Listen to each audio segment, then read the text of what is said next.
Laibak asigi micham miyam gi punsi ning tamba amadi lanthum ngakpi senbiba haibasi lamdam asida leiriba laingak ki khwaidagi soiphadraba tawgadaba ahanba thodang amani. India gi constitution gi article gi kunmathoi subada masigi thodang asibu pangthoknaba India amadi Manipur gi laingakta piri. Micham miyam gi punsi ngakpi senbiba haibasi ing tappa amasung lan gi matamdasu hektok pa yadraba thodang amani. Masi International Law, maru oina International Human Rights Law amadi International Humanitarian Law gi chatna kanglon ama oina Malayam pummana yanaraba wafam ama suni. India gi Supreme Court nasu Constitution gi article gi kunmathoi suba asi matam pumnamakta chatna hangadaba fundamental right amani haina Maneka Gandhi vs Union of India gi case ta haikhiba leikrabani. Indian Constitution gi Article 355 asi Manipurda 2023 gi May dagi chatnaraga laklabra haibasi miyam gi thajabani. Loinana Unified Command gi CR asisu center na hapani hainariba Security Advisor amana mahut sinkhre. Article 355 asigi matung inna karigumba India gi state amada external aggression natragana internal disturbance leiba taragadi center na state ki laingak adubu adugumba Fibam adudagi ngakthoknabagi damakta thabak paikhatkadabani. Centerna masigi yamlaba force kaya ama Manipurda thamba taragasu kuki gi khutlai paiba singna maitei micham miyam gi mathakta atamnana landarakpatagi hojik phauba ngakthoktana natragana ngakthokpa ngamdana lakli. Masina maram oiraga micham miyam amadi khunai asibu kuki khutlai paiba singdagi ngakthokchanabagi damakta khul ngakpa naha sing asi thokkhibani. Ngasi phauba KHUNGAKPA naha sing asina state amasung union laingaki security force sing asida khut thaduna natragana kuki micham miyam da khut thaba hauba amadi makhoi gi khun singda changsillaga attack tawduna India gi laingaki national security amadi Manipur gi integrity thugainaba thabak amata tawba leikhidre. Masigi su mathakta makhoina leibak asida chatnariba law asibu makhutta paisinduna Lairiba laingak sing asibu singnabagi thawong amata utri. Haujik Manipur gi miyam dagi lakliba wafam adudi center amasung state laingakna micham miyam gi punsi amadi lanthum ngakpi senbiba ngamdabadagi natragana ngakpi senbidabadagi micham miyam gi punsi amadi lanthum ngaknaba KHUNGAKPA sing asi songthokkhibani. Aduna naha sing asi law gi matungina maran amata lepham thokti haiba sini.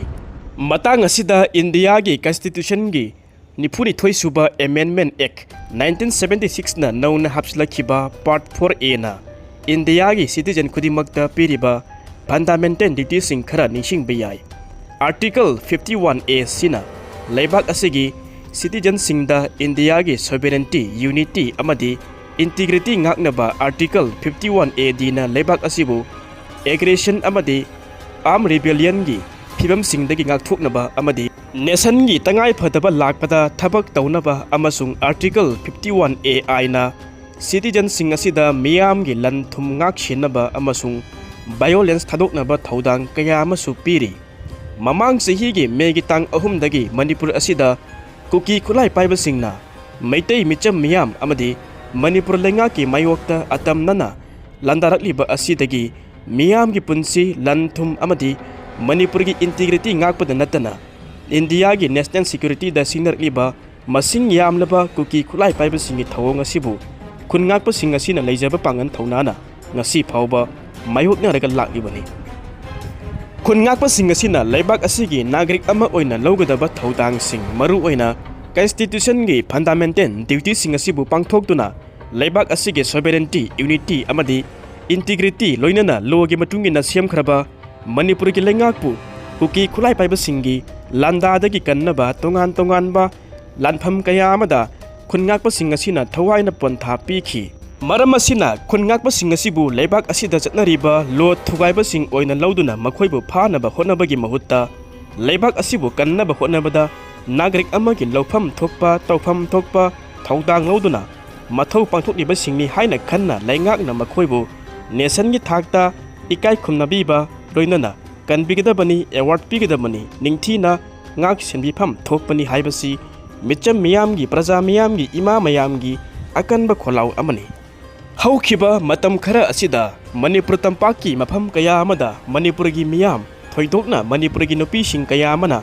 ꯂꯩꯉꯥꯛꯅ ꯈꯨꯟ ꯉꯥꯛꯄꯁꯤꯡ ꯐꯥꯕ ꯌꯥꯔꯣꯏ ꯍꯥꯏꯕꯒꯤ ꯑꯀꯟꯕ ꯈꯣꯡꯖꯪ ꯑꯃ ꯍꯟꯕ ꯂꯩꯇꯅ ꯆꯪꯁꯤꯟꯅꯔꯛꯂꯤ꯫ ꯏꯃꯥꯁꯤꯡꯒꯤ ꯃꯇꯨꯡ ꯏꯟꯅ ꯃꯃꯥꯡ ꯆꯍꯤꯒꯤ ꯃꯦꯒꯤ ꯇꯥꯡ 3ꯗꯒꯤ ꯀꯨꯀꯤ ꯈꯨꯠꯂꯥꯏ ꯄꯥꯏꯕꯁꯤꯡ ꯑꯗꯨꯅ ꯃꯩꯇꯩꯁꯤꯡꯒꯤ ꯃꯊꯛꯇ ꯆꯠꯊꯔꯛꯂꯤꯕ ꯂꯥꯟ ꯑꯁꯤꯗ ꯀꯨꯀꯤ ꯈꯨꯠꯂꯥꯏ ꯄꯥꯏꯕꯁꯤꯡ ꯑꯗꯨꯅ ꯃꯩꯇꯩ ꯃꯤꯆꯝꯁꯤꯡꯒꯤ ꯈꯨꯟꯁꯤꯡꯗ ꯕꯣꯝ ꯌꯥꯎꯅ ꯅꯣꯡꯃꯩ ꯀꯌꯥ ꯀꯥꯞꯁꯤꯟꯗꯨꯅ ꯌꯨꯝ ꯀꯩ ꯂꯟ ꯊꯨꯝ ꯀꯌꯥ ꯃꯔꯨꯝ ꯂꯦꯞꯄ ꯂꯩꯇꯅ ꯃꯩ ꯊꯥꯔꯛꯄ, ꯑꯉꯥꯡ ꯑꯍꯜ ꯑꯃꯁꯨꯡ ꯅꯨꯄꯤ ꯈꯥꯛꯇꯅ ꯃꯤꯆꯝꯁꯤꯡ ꯍꯥꯠꯂꯛꯄ, ꯈꯨꯟꯖꯥꯁꯤꯡꯒꯤ ꯄꯨꯟꯁꯤꯕꯨ ꯇꯦꯝꯁꯤꯡꯅꯔꯛꯄꯗ ꯅꯠꯇꯅ ꯁꯦꯟꯇꯔ ꯑꯃꯁꯨꯡ ꯃꯅꯤꯄꯨꯔꯒꯤ ꯂꯩꯉꯥꯛꯅ ꯀꯟꯕ ꯉꯝꯂꯛꯇꯕꯗꯒꯤ ꯃꯤꯆꯝ ꯃꯤꯌꯥꯝꯒꯤ ꯄꯨꯟꯁꯤ, ꯌꯨꯝ ꯀꯩ ꯑꯃꯗꯤ ꯂꯟ ꯊꯨꯝꯁꯤꯡ ꯑꯁꯤꯕు ꯉꯥꯛ ꯁꯦꯟꯅꯕ ꯑꯔꯩꯕꯤ ꯄꯥꯝꯕꯩ ꯄꯨꯝꯅꯃꯛ ꯁꯤꯖꯤꯟꯅꯔꯒ ꯉꯁꯤꯒꯤ ꯈꯨꯟ ꯉꯥꯛꯄꯁꯤꯡ ꯑꯁꯤꯅ ꯊꯣꯔꯛꯈꯤꯕꯅꯤ꯫ ꯀꯔꯤꯒꯨꯝꯕ ꯈꯨꯟ ꯉꯥꯛꯄꯁꯤꯡ ꯑꯁꯤꯅ ꯊꯣꯛꯂꯝꯗꯕ ꯇꯥꯔꯒꯗꯤ, ꯂꯩꯔꯝꯗꯕ ꯇꯥꯔꯒꯗꯤ ꯀꯨꯀꯤꯁꯤꯡꯒ ꯇꯥꯏꯅꯕ ꯈꯨꯟꯗꯥꯔꯤꯕ ꯃꯩꯇꯩꯁꯤꯡꯒꯤ ꯈꯨꯟ ꯀꯌꯥ ꯑꯃ ꯀꯨꯀꯤꯁꯤꯡꯅ ꯂꯣꯏꯅꯃꯛ ꯈꯨꯗꯨꯝ ꯆꯜꯂꯝꯒꯅꯤ꯫ ꯀꯨꯀꯤꯁꯤꯡꯅ ꯍꯧꯖꯤꯛ ꯐꯥꯎꯕꯗ ꯆꯠꯊꯔꯛꯂꯤꯕ ꯊꯧꯑꯣꯡꯁꯤꯡ ꯑꯁꯤ ꯌꯦꯡꯂꯨꯕ ꯇꯥꯔꯒꯗꯤ ꯃꯅꯤꯄꯨꯔꯒꯤ ꯂꯩꯉꯥꯛꯄꯨ ꯃꯤꯂꯤꯇꯔꯤ ꯀꯨ ꯐꯥꯎꯕ ꯇꯧꯗꯨꯅ ꯈꯨꯗꯨꯝ ꯆꯪꯁꯤꯟꯅꯕ ꯍꯣꯠꯅꯔꯝꯕ ꯌꯥꯏ ꯑꯃꯗꯤ ꯃꯅꯤꯄꯨꯔꯒꯤ ꯂꯩꯃꯥꯏꯗꯒꯤ ꯃꯩꯇꯩ ꯄꯨꯝꯅꯃꯛ ꯅꯠꯇꯅ ꯀꯨꯀꯤꯖꯣ ꯈꯛꯇꯪꯒꯤ ꯑꯣꯏꯕ ꯇꯣꯉꯥꯟꯕ